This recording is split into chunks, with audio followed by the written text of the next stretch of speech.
Hello friends, welcome back to my channel Solomon Vlogs. ব্যস্ততাৰ বাবে বহুত দিন হল নতুন এটা ভিডিও দিব পৰা নাই। আসলতে তেনেকুৱা কোনো প্ল্যানিংও হোৱা নাই। বহুত দিনৰ অন্তত এটা ধুনীয়া সুযোগ পালো জুকো ভেলীলৈ যোৱা। জুকো ভেলী আপোনালোক হয়তো বহুতেই শুনিছে। জুকো ভেলী আছে নাগালেণ্ডৰ কোহিমা অঞ্চলত। কোহিমাৰ পৰা অলপ কিছু দূৰ যাব লাগে। সো এই গোটেই ভিডিওত A to Z গুৱাহাটীৰ পৰা আমি কি দৰে জুকো ভেলী পালোগৈ এই আটাইখিনি বস্তু বৰ ধুনীয়াকৈ দেখুৱাবলৈ চেষ্টা কৰিম। সো বলক ভিডিওটো ষ্টাৰ্ট কৰোঁ। জুকো ভেলীলৈ যাবলৈ গুৱাহাটীৰ পৰা পোনপ্ৰথমে জনশতাব্দীৰে ডিমাপুৰলৈ আহিলোঁ। ডিমাপুৰৰ পৰা আমি কিদৰে কোহিমা পামগৈ সেইবোৰ আপোনালোকে লাহে লাহে দেখা পাই থাকিব। লগত অফিচৰ কিছু সহযাত্ৰী আছে, তেওঁলোকৰ লগতে আজিৰ এই ট্ৰিপটো আমি প্ল্যান কৰিছিলোঁ।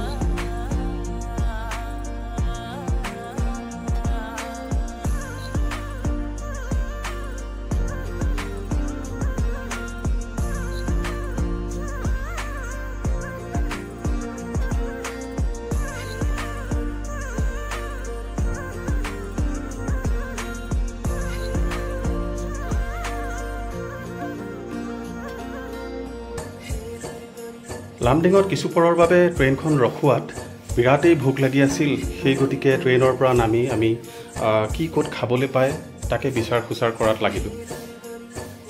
বহুত বিচাৰাৰ পিছত আমি ধোচা আৰু ইডলি পালোঁ। সো এইটোৰেই ব্ৰেকফাষ্ট আজি হৈ যাব বুলি ভাবি আমি আটাই বৰ ধুনীয়াকৈ ইডলি আৰু ধোচা খাবলৈ ল'লোঁ। ট্ৰেইনতো আমি যিমান পাৰোঁ চাফ চিকুণ মেইনটেইন কৰিবলৈ চেষ্টা কৰিছোঁ, যিহেতু গোটেই ভাৰততে এতিয়া স্বচ্ছতা অভিযান চলি আছে।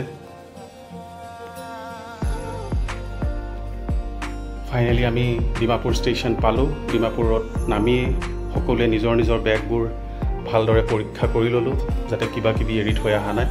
চ' আপোনালোকেও এইদৰে চেক কৰি চাই ল'ব কিবা যাতে নিজৰ বেগ চেগ ৰৈ নাযায়।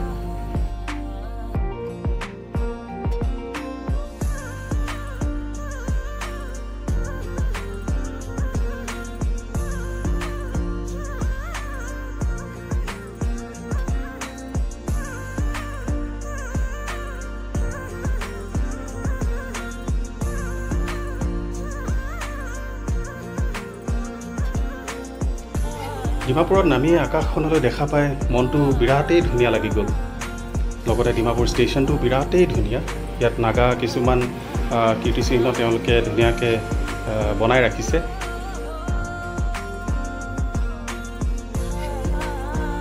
লাহে লাহে আটাইকেইজনে টাটা চুম'খনত বহিবলৈ লৈছোঁ।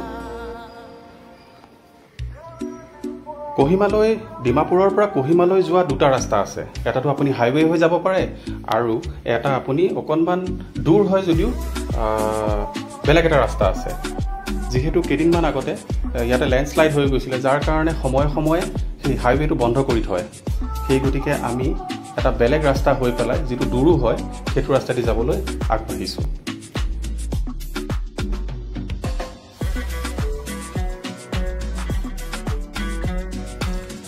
ট্ৰেইনত খাই অহা ইডলি ধোচাখিনি পেট ভৰি যোৱাৰ পিছত লাহে ধীৰে আমাৰ ভোক লাগিবলৈ ধৰিলে।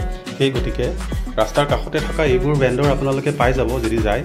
তো ইয়াতে আমি বিৰাটেই ফ্ৰেছ আৰু অৰ্গেনিক আনাৰস তেওঁলোকে কাটি থৈ দিয়ে। লগতে তিয়ঁহ আছে, কল আছে। কলবোৰ ইমানেই সোৱাদ লগা যে মই আপোনালোকক বুজাব নোৱাৰিম। চ' আমি আটাই মিলি এইদৰে আনাৰস পাৰ পিচ 10 টকাকৈ লৈছিলে। চ' আমি সকলোৱে এপিচ এপিচকৈ ট্ৰাই কৰিলোঁ। বিৰাটেই মিঠা, টেঙা অকণমানো নাপালোঁ।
ৰাস্তাৰ কাষতে কিছু দূৰ যোৱাৰ পিছত আমি এটা সৰু পুল পালোঁ। পুলটো সৰু আছিল যদিও তলৰ ফালে এখন ডাঙৰ নদী সদৃশ মানে বৈ গৈছে।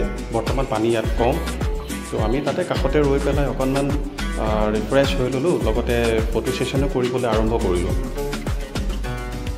এইবোৰ সাপ্তাহিক বজাৰ আপোনালোকে এই জালুকী পথটোৰে গৈ থাকিলে গম পাব। জালুকীৰ পৰা কিছু দূৰ যোৱাৰ পিছত আমি এই ৰেষ্টুৰেণ্টখন ৰাস্তাৰ একে কাষতে পালোঁ। ইয়াতে নন ভেজ আৰু ভেজ দুয়োটাই পোৱা যায়। যিহেতু সময় যথেষ্ট হৈছিলে, সেই গতিকে আমি ইয়াতেই লাঞ্চটো কৰি যোৱাৰ প্লেনিং কৰিছিলোঁ। এইটো এটা চেলফি স্পট হয়, যিটো তেখেতসকলে বনাই ৰাখিছে বিৰাট ধুনীয়াকৈ। ইয়াৰ পিছফালে আপুনি গোটেই ভিউবোৰ পাব।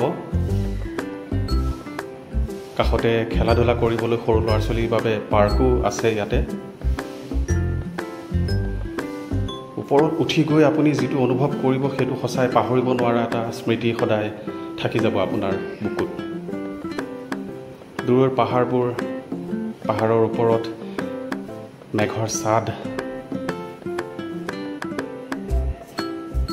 মই অকলেই প্ৰথমতে গৈ পেলাই তাতে দুকপিমান ফটো উঠিলোঁ।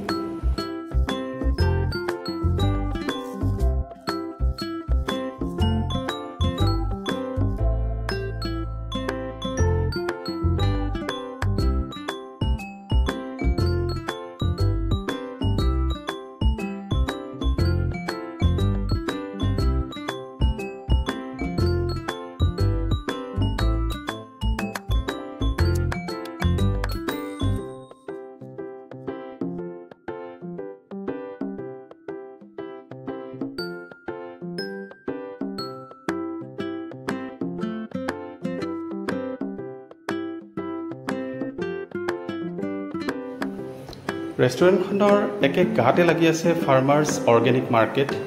ইয়াতে আপুনি বিভিন্ন ধৰণৰ থলুৱা পাচলি পাব, লগতে ফল মূলো পাব। আৰু স্পেচিয়েলি ইয়াতে যিবোৰ আছে কিং চিলি, যিটো আমাৰ ভোট জলকীয়া বুলি কয়, ইয়াতে পেকেটিং অৱস্থাত আপোনালোকে পাব। চ' ইয়াৰ পৰা কিনি ল'ব যদি পচন্দ হয়।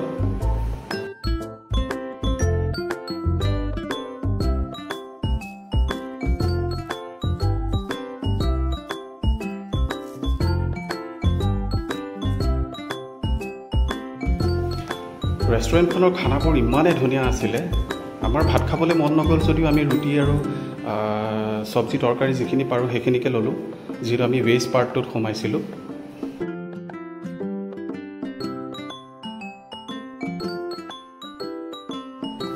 ৰেষ্টুৰেণ্টত খোৱা লোৱা কৰি আমি কহিমাৰ ফালে এতিয়া যাবলৈ ওলাইছোঁ।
হোটেলখনৰ কিছু অংশ মই আপোনালোকক দেখুৱাবলৈ চেষ্টা কৰিছোঁ।